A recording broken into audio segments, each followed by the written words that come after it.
Hello student, स्वागत है आप सभी का फिर से आपके अपने यूट्यूब चैनल साइंस वॉरियर में। जैसा कि हम पिछली क्लास में हमने देखा था, चैप्टर स्टार्ट हो चुका था और हमने जाना था आवेश के बारे में, आवेश के प्रकार, आवेश की उत्पत्ति का कारण। ये चीज़ें समझ ली थी। आज हम इससे आगे जानेंगे और आज सबसे पहले हम जानेंगे आवेश के मात्रक। अच्छा देखो, मात्रक ये जो है, हमें कोई भी भौतिक राशि पढ़ रहे हैं उन सभी के मात्रकों के बारे में पता होना चाहिए। क्यों पता होना चाहिए? उसके लिए जैसे अगर हमें किसी भी भौतिक राशि के बारे में जानकारी करनी है तो उसके लिए कंपलसरी होता है दो चीज़ों का पता होना। उसके लिए देखो, मैं थोड़ा एक प्री समझा देता हूँ। जैसे अगर हमें किसी भौतिक राशि के बारे में जानना है तो हमें दो कारक पता ही होने चाहिए। एक तो रहता है तुम्हारा आंकिक मान और इसके साथ दूसरा होता है मात्रक। अगर हमें किसी भी भौतिक राशि के बारे में जानकारी करनी है तो कंपलसरी हमें आंकिक मान और मात्रक पता होने चाहिए। अगर ऐसा नहीं पता है तो हमें किसी भी राशि के बारे में पूर्ण जानकारी नहीं होगी। तो इसी वजह से हमें आवेश का मात्रक पता होना चाहिए। अच्छा, अब आप लोग कहें कि कैसे हम कहें कि भाई आंकिक मान और मात्रक के बिना हम जान नहीं सकते हैं। मान लो, अगर मैं अभी तुमसे ये कहूँ कि तुम्हारा वज़न कितना है, ठीक है, तो तुम क्या बताओगे? मान लो 60 किलोग्राम है, 50 किलोग्राम है, ऐसा ही कुछ बोलोगे। अब इसमें जैसे हम देखें 60, ये जो 60 है वो होगा तुम्हारा आंकिक मान और ये जो किलोग्राम है ये क्या रहेगा? मात्रक। अच्छा, अगर हमसे कोई पूछता है कि भाई तुम्हारा वजन कितना है, क्या हम खाली ये कहेंगे 60 है? अपने आप में अधूरा लग रहा होगा। या फिर ऐसे हम कहें कि किलोग्राम है, तब भी अपने आप में अधूरा लग रहा होगा। या फिर अभी हमसे कहे कि भाई कोई लकड़ी दे रखी है, इसकी लंबाई बताओ। मान लो तुमने नापा, भाई लकड़ी है, उसकी लंबाई नाप ली, मान लो 10 मीटर। अच्छा, 10 मीटर। इसमें ये जो 10 है वो क्या होगा? तुम्हारा आंकिक मान और मीटर क्या रहेगा? मात्रक। अच्छा, फिर से अगर हम कहें कि क्या हम डायरेक्टली ऐसा आंसर दे सकते हैं कि भाई कि जो लकड़ी है उसकी लंबाई खाली 10 है। अब 10 है, क्या 10 है भाई? फुट है, सेमी है, मीटर है, किलोमीटर है, क्या है? अभी क्वेश्चन बन रहा है ना, मतलब बात अधूरी है। क्यों? क्योंकि अभी इसके साथ मात्रक नहीं है। अच्छा, तो हमने इसके साथ मात्रक लिया भाई क्या? मीटर। अच्छा, क्या खाली मीटर से काम चल जाएगा? हम कहें कि लकड़ी की लंबाई मीटर है, अभी भी अधूरा अधूरा सा लग रहा है। अब थोड़ा अगर तुम दिमाग पर जोर डालोगे तो समझ में आएगा। कोई भी चीज़ जिसके बारे में तुम्हें बताना है, वहाँ कंपलसरी दो चीज़ें आ रही होंगी। एक तो होगा आंकिक मान और दूसरा क्या होगा? मात्रक। अगर इन दोनों में से कोई एक है तो जानकारी अधूरी है, उसको पूरा तभी होगी वो जब आंकिक मान और मात्रक होंगे। ठीक है, इसी कारण हम सारे भौतिक राशियाँ हैं उन सब के मात्रक उनके साथ साथ पढ़ते जाएंगे और ये सारी चीज़ें तुम्हें पता होना चाहिए। ठीक है, तो आइए हम समझते हैं, देखेंगे आज हम आवेश की मात्रक। आवेश की मात्रक।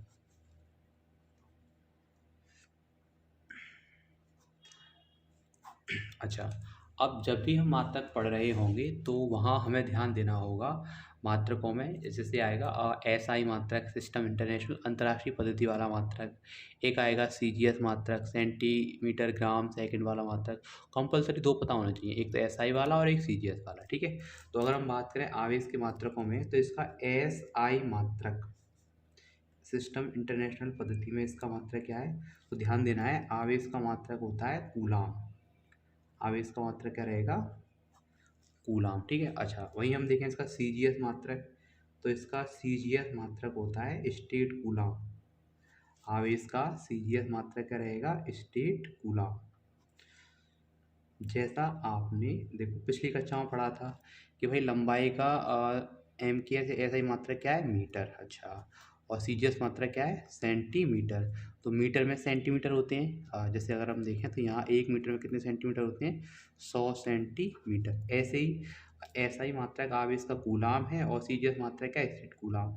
तो सेम इसी प्रकार से कूलाम में भी क्या होंगे? स्टेट कूलाम होंगे। अच्छा, कितने होंगे वो जान लेते हैं। तो यहाँ हमें ध्यान देना है, आवेश के लिए कूलाम, एक कूलाम में होते हैं तुम्हारे 3 × 10⁻⁹ स्टेट कूलाम। ठीक है, तो एक कूलाम का मान कितना हो जाएगा? अगर स्टेट कूलाम देखना है तो एक कूलाम बराबर कितना होता है? 3 गुणा 10⁻⁹ स्टेट कूलाम। तो ये हो गए आवेश के एक ऐसा ही मात्रक हो गया, और एक क्या हो गया CGS मात्रक। इसके कुछ और मात्रक भी होते हैं तो और जान लेते हैं हम, ठीक है। इसका अन्य मात्रकों में अगर हम जाने तो आवेश का एक मात्रक होता है विद्युत चुंबकीय मात्रक। विद्युत चुंबकीय मात्रक, ठीक है। इंग्लिश में बोलेंगे तो इलेक्ट्रोमैग्नेटिक यूनिट। तो इसके अकॉर्डिंग अगर शॉर्ट में बनाए तो इसमें खाली से EMU भी कहते हैं, ठीक है। ये हो जाएगा। तो एक अन्य मात्रक क्या हो गया, विद्युत चुंबकीय मात्रक। अच्छा, एक EMU को अगर हम कूलाम में चेंज करें तो ये पता होना चाहिए, एक EMU होते हैं 1/10 कूलाम। एक EMU कौन कितना होता है, 1/10 कूलाम। या हमसे कहें एक कूलाम में कितने EMU होंगे, तो ये हो जाएगा 1 कूलाम बराबर 10 EMU, ठीक है। ये हो जाएगा। अच्छा, अगर हम बात करें आवेश का सबसे बड़ा मात्रक, आवेश का सबसे बड़ा मात्रक, तो आवेश का जो सबसे बड़ा मात्रक है वो होता है फैराडे। आवेश का सबसे बड़ा मात्रक क्या होता है, फैराडे, ध्यान रखना है, ठीक है। अच्छा, एक चीज़ यहाँ ध्यान रखनी है, और जब आगे तुम पढ़ोगे तो एक संधारित्र पढ़ेंगे, वहाँ एक संधारित्र की धारिता या फिर धारिता आएगी, तो वहाँ धारिता का मात्रक होता है फैरड। फैरड और फैराडे दोनों ही अलग अलग है, मतलब एक जो वर्ड है वो आएगा फैरड। फैरड को कभी भी कंफ्यूज नहीं करना है फैराडे से। ये अलग है धारिता का मात्रक, और फैराडे है आवेश का सबसे बड़ा मात्रक। अच्छा, अब मात्रक फैराडे जैसे हमने देखा था, स्टेट कूलाम था, EMU था, ये सारे थे, सबके लिए क्या था, कूलाम में रिलेशन था। ऐसे ही जो फैराडे है तो इसमें भी कुछ ना कुछ कूलाम होंगे। तो आप लोगों को ध्यान रखना है, एक फैराडे में होते हैं 96,500 कूलाम। एक फैराडे में कितने होंगे तुम्हारे, 96,500 कूलाम, ये आपको ध्यान रखना है। आवेश का सबसे बड़ा मात्रक क्या हो गया, फैराडे, और एक फैराडे में कितना मान रहेगा तुम्हारा, 96,500 कूलाम, ठीक है। ये समझ में आया। अच्छा, ये हो गया आवेश का मात्रक। थोड़ा और आगे बढ़ते हैं हम आवेश को लेकर। एक टर्म आएगा जो बार बार प्रयोग में आएगा, वो रहेगा तुम्हारा मूल आवेश। अच्छा, इसके साथ कुछ कन्फ्यूजन रहती है तो वो मैं आपकी क्लियर कर दूंगा, ठीक है। तो पहले हम समझते हैं मूल आवेश है क्या। मूल आवेश, अगर हम नाम से समझे मूल, जो कंपलसरी हो, जो आवश्यक ही हो, उसे हम एक तरह से मूल चीज़ कहते हैं। तो मूल आवेश भी कुछ ऐसा ही है। इसे हम कहते हैं वह न्यूनतम आवेश जो किसी भी आवेशित वस्तु पर स्थित रह सकता है, उसे हम कहते हैं मूल आवेश। क्या, वह न्यूनतम आवेश जो किसी भी आवेशित वस्तु पर स्थित रह सकता है, उसे क्या कहेंगे हम, मूल आवेश। तो देखो क्या है मूल आवेश, वह न्यूनतम आवेश जो किसी भी आवेशित वस्तु पर स्थित रह सकता है, उसे हम कहते हैं मूल आवेश। ध्यान रखना है, इसे हम स्मॉल ई से प्रदर्शित करते हैं, और स्मॉल ई का जो मान है वह रहता है 1.6 गुणा 10⁻⁻19 कूलाम। इस मूल आवेश के अकॉर्डिंग ही बाकी के सारे आवेश बनते हैं, ये ध्यान रखना है। कभी कभी क्या है, आप लोग इसको कंफ्यूज कर लेते हो इलेक्ट्रॉन से। ध्यान रखना है, इलेक्ट्रॉन के लिए नहीं कहेंगे इसे हम। जब इलेक्ट्रॉन के आवेश की बात होगी तो माइनस के ई होता है, तो उसको देख लेते हैं अभी हम, ये भी, इससे आपकी कन्फ्यूज दूर हो जाए। अगर हम बात करें एक इलेक्ट्रॉन पर आवेश,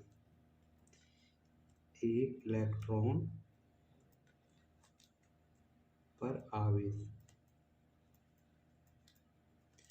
तो जो एक इलेक्ट्रॉन पर आवेश होता है वो होता है माइनस के ई, ठीक है, ध्यान रखना है। अच्छा, माइनस की तो मान लिखें तो -1.6 गुणा 10⁻⁻19 कूलाम, ठीक है, ध्यान रखना है।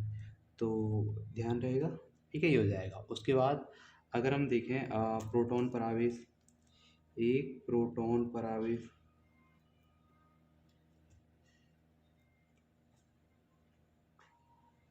अच्छा प्रोटॉन कैसे रहेगा, प्रोटॉन पर आवेश ये होता है प्लस ई, और इसका मान कितना होगा, 1.6 गुणा 10⁻⁻19 कूलाम, ठीक है, ध्यान रखना है। ये हो जाएगा आपका प्रोटॉन का आवेश, ये होता है प्लस के ई। अच्छा, इसके साथ साथ थोड़ा और समझ लेते हैं हम, अल्फा कण पर आवेश, अल्फा कण पर आवेश, तो इसके संदर्भ में मूल आवेश के संदर्भ में अल्फा कण पर जो आवेश है वह रहता है +k2e। तो इसको अगर मान लिखें हम तो ये जाएगा +3.2 गुणा 10⁻⁻19 कूलम। ठीक है, तो ये हो गया। तो क्या जाना अभी हमने, आवेश की मात्रक, एसआई मात्रक, सीजीएस मात्रक, और एसआई और सीजीएस मात्रक में संबंध भी देखा, अन्य मात्रक विद्युत चुम्बकीय मात्रक और आवेश का सबसे बड़ा मात्रक फैराडे। और क्या जाना हमने, मूल आवेश। यही आवेश है, इसके अकॉर्डिंग ही सारे आवेश बनेंगे। ठीक है, ध्यान रखना है। क्या है तुम्हारा ये मूल आवेश, समझ में आ गया होगा। ठीक है, अब नेक्स्ट हेडिंग देख लेते हैं। क्या है, आवेश का क्वांटीकरण। आवेश क्वांटीकरण के रूप में कैसे होता है। जैसे अभी हमने हेडिंग पढ़ी थी मूल आवेश। मूल आवेश क्या था, यह वह न्यूनतम आवेश था जो किसी भी आवेशित वस्तु पर स्थित रह सकता है। अब आवेश का क्वांटीकरण क्या है, अगर हमें किसी भी वस्तु पर आवेश की गणना करनी है तो हम क्या देखते हैं कि किसी भी वस्तु पर जो आवेश है सदैव स्मॉल ई के पूर्ण गुणज, जैसे 1e 2e 3 आदि इन रूपों में हो सकता है। यह कभी भी स्मॉल ई के भिन्नात्मक गुणज, जैसे अगर हम बात करें 1.2e 3/2e, मतलब या तो दशमलव रूप या फिर भिन्नात्मक रूप, इनमें से किसी भी रूप में नहीं हो सकता है। इसका मतलब ये होता है कि हम आवेश को असामान्य रूप से, मतलब ऐसे नहीं कि अपनी मर्जी के हिसाब से, मतलब आवेश को असामान्य रूप से विभाजित नहीं कर सकते हैं। आवेश के इस गुण को ही हम कहते हैं आवेश का क्वांटीकरण। तो क्या है, देखो आवेश का क्वांटीकरण, क्या किसी भी वस्तु पर आवेश सदैव स्मॉल ई के पूर्ण गुणज, जैसे 1e 2e 5e 7e 10e dot dot आदि इन रूपों में हो सकता है। यह कभी भी स्मॉल ई के भिन्नात्मक गुणज, जैसे 7/2e 3/2e, कोई भी अपने हिसाब से ले लेना, या फिर दशमलव रूप में लिखें 1.6e या कुछ भी 1.5e डॉट डॉट आदि इन रूपों में नहीं होता। इसका मतलब क्या होता है कि हम आवेश को असामान्य रूप से विभाजित नहीं कर सकते हैं। और आवेश का ये जो गुण है इसी को हम कहते हैं आवेश का क्वांटीकरण। क्वांटीकरण मतलब यही होता है कि एक पूर्ण संख्या के रूप में रहना।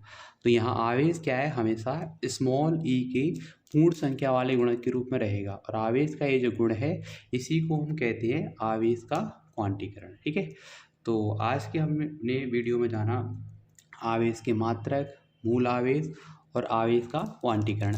अभी देखो मैं आपके लिए छोटे छोटे वीडियो बना रहा हूँ। जब आपकी समझ में अच्छे से आने लग जाएगा तो फिर पूरे के पूरे टॉपिक के लिए बड़े बड़े वीडियो आएंगे। ठीक है, तो अभी के लिए नमस्कार, मिलते हैं अगले वीडियो में।